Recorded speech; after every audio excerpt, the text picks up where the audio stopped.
잘 나가는 뉴욕 증시 잘 나가는 일본 증시 왜 이렇게 잘 나가는 뒤에는 남의 나라 이름만 붙는지 모르겠습니다. 과연 이제 돌아오는 4월에는 우리나라에도 그 단어가 붙을 수 있을지요. 한번 우리 시장의 위치 점검해 보고요. 향후 시장 전망해 보겠습니다. 동양증권 정인지 연구원 스튜디오 모셨습니다. 어서 오십시오. 예, 안녕하세요. 안녕하세요.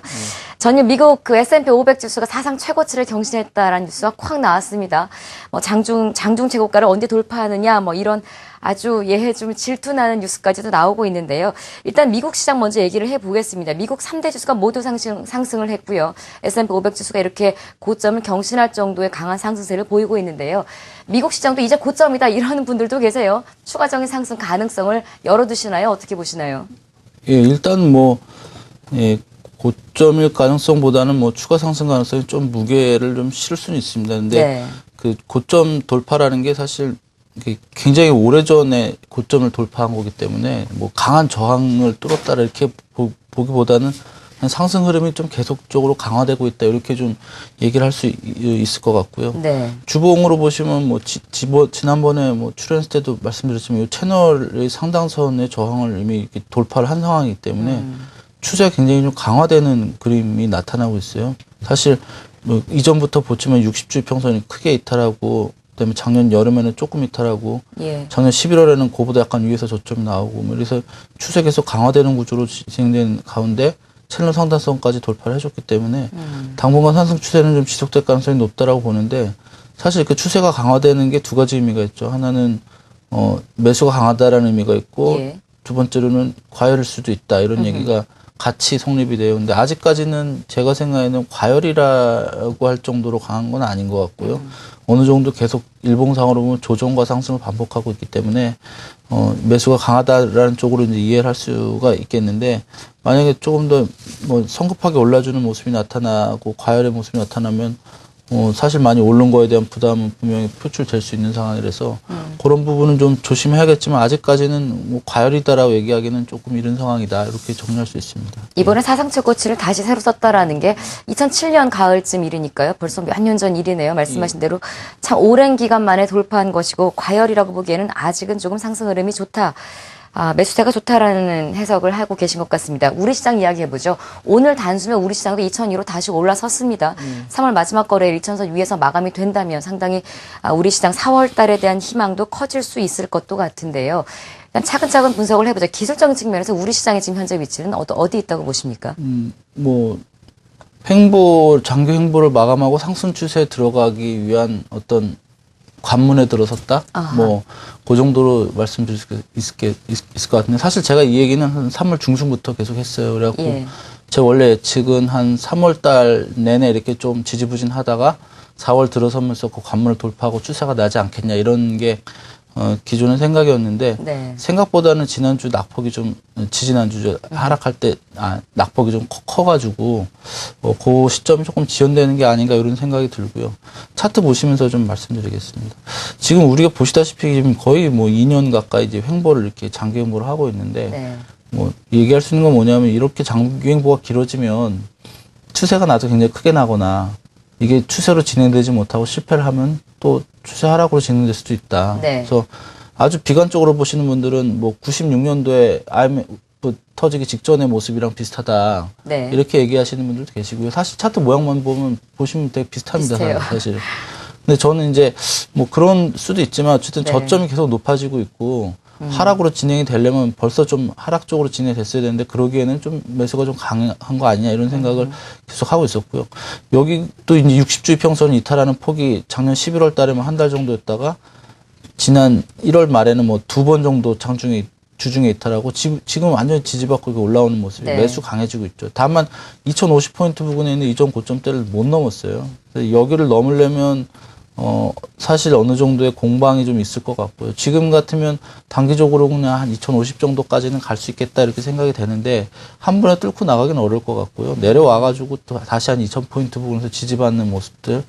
그러니까 빨라도 한 2주 정도는 2000에서 2050 사이에 박스를 좀 만들어준다면, 네. 우리가 지금 박스 하단선이 1950까지 떨어져 버렸잖아요. 예. 최근에 하락하면 1948까지 빠졌었는데, 그런 거는 조금 좀 바람직한 모습은 아닌 것 같고요. 만약에 여기서 추세가 날려면 그래도 2050을 좀 일시적으로라도 넘기든지, 살짝 넘겼다가 또 내려와가지고, 저점이 2,000포인트 위에서 나와주는 이런 모습이 나타나주면 일봉상을 좀 자세히 볼 수 있는데 이렇게 지금 121평선이 지지가 됐어요. 근데 다 예. 이렇게 누워 있거든요. 예. 지금 장기평선들은 한번 이렇게 쭉 치고 올라갔다가 한번 쭉 내려와가지고 2,000포인트 윗부분에서 이렇게 놀아주는 모습이 나타나면 얘네들이 예. 이렇게 위로 이렇게 쭉 방향을 틀면서 위로 이렇게 만들어주거든요. 이런 거 우리가 이제 상승하기 위한 조정 과정이라 그러는데 그런 과정이 나타나면 굉장히 좀 이제는 진짜 추세가 나오겠구나 이렇게 생각을 하셔도 되고요. 만약에 이제 올라가서 뭐 2,050 정도 갔다 내려왔는데 네. 다시 뭐 1950포인트 깨고 내려갔다. 뭐 1940이나 뭐 20까지 이렇게 가졌다 이러면은 이게 추세로 가는 게 실패했구나. 조정이 길어지거나 아니면 하락을 진행할 수 있겠다. 뭐 이런 생각을 좀 전환해야 되는 시기입니다. 사실 변곡점이라 가지고 지금은 네.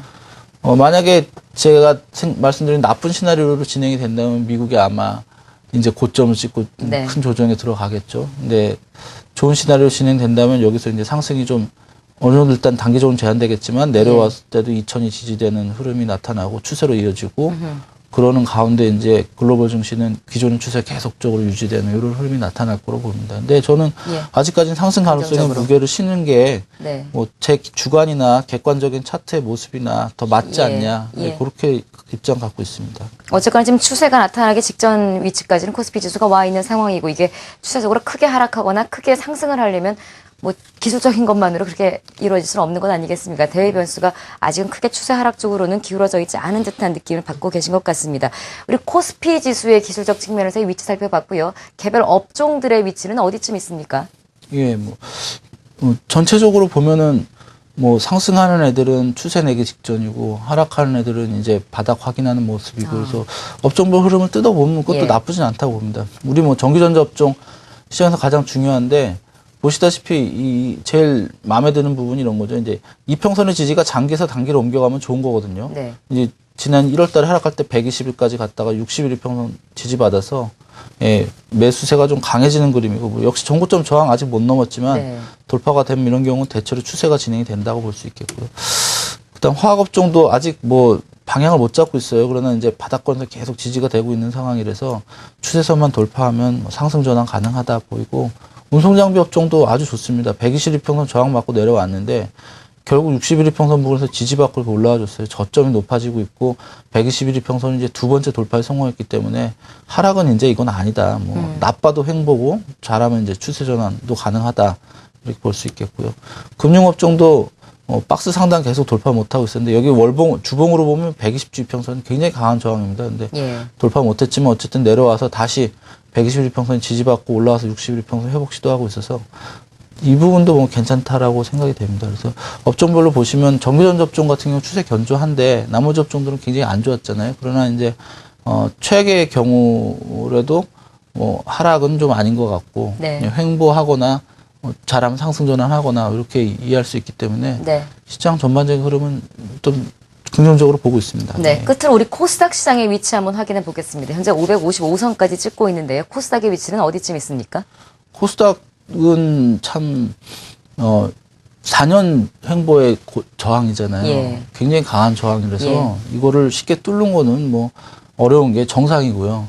근데 저는 사실은 얘가 550 정도 찍었으면 한 520 정도까지는 밀릴 거다라고 봤습니다. 왜냐하면은 과거의 패턴으로 봐서도 박스 상단 돌파할 때 한 61일 평선까지 이렇게 되밀렸다가 이렇게 돌파하는 게 이제 일반적인 모습이고 기술적으로도 자연스럽고 그런데 안 밀리면서 지금 횡보를 하고 있거든요. 네. 매수가 굉장히 강하다는 예. 뜻이에요. 사실은 그런 차원에서 보면 여기서 한 540, 50 정도에서 횡보를 뭐 한 몇 주 정도 더 해주면 이후에는 뭐 박스 상단 돌파 가능할 거라고 보고요. 장기 박스 4년짜리 박스였기 때문에 돌파만 되면 한 강하게. 100포인트 정도는 충분히 올라갈 수 있을 거다.